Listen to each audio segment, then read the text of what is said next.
L'hypochlorite de sodium sous diverses concentrations est considéré comme la solution de choix pour la désinfection endocanalaire. Ses propriétés physico-chimiques et son large spectre antibactérien expliquent le succès de cette solution. Malgré ses avantages, dans certaines circonstances, l'injection de l'hypochlorite de sodium peut engendrer des accidents d'injection qui sont rares mais impressionnants, qui peuvent survenir au cours d'un traitement endodontique.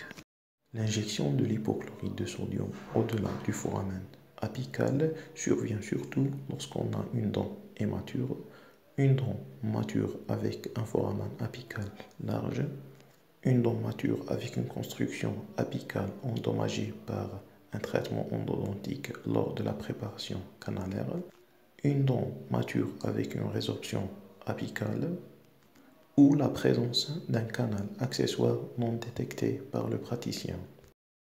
Bien sûr, toujours associé avec une irrigation rapide et sous pression. Les conséquences de cette injection d'hypochlorite de sodium dans le périapex peut se manifester par des douleurs immédiates, sévères et sensations de brûlure, une tumification quasi immédiate dans la région affectée, l'expansion de la tumification vers les joues, les lèvres ou la région périorbitaire, l'apparition d'une ecchymose, conséquence d'une hémorragie, une hémorragie profuse intracanalaire, une anesthésie ou paresthésie réversible ou persistante dans les dents entraîne une irritation de la muqueuse sinusale, une infection ou une surinfection secondaire. Conduite à tenir de fond, cette situation doit passer par les étapes suivantes. Tout d'abord, informer le patient sur la cause et la nature de ces accidents.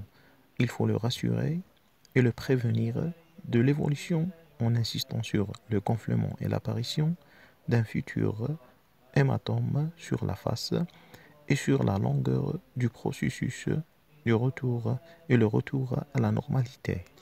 L'irrigation immédiate et abondamment de l'eau. Il est primordial d'irriguer immédiatement et abondamment le canal avec un sérum physiologique pour diluer l'hypochlorite de sodium. Ne cherchez pas à stopper l'hémorragie intracanalaire car elle participe à l'évacuation de l'irritant hors du canal. Et de préférence, laissez la dent ouverte pour favoriser le drainage de l'irritant. Conseillez de mettre une compresse froide et la changer avec une autre chaude et humide après 24 heures. Application chaque 15 minutes. Associé avec un rinçage de la bouche avec une solution saline.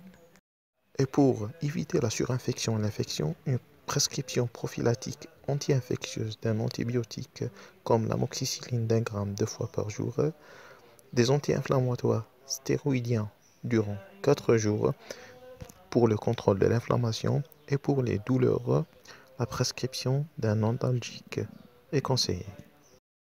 À la fin, pour éviter l'injection accidentelle d'hypochlorite au sein des tissus périapicaux lors d'un traitement endodontique, les principes de base sont à respecter impérativement.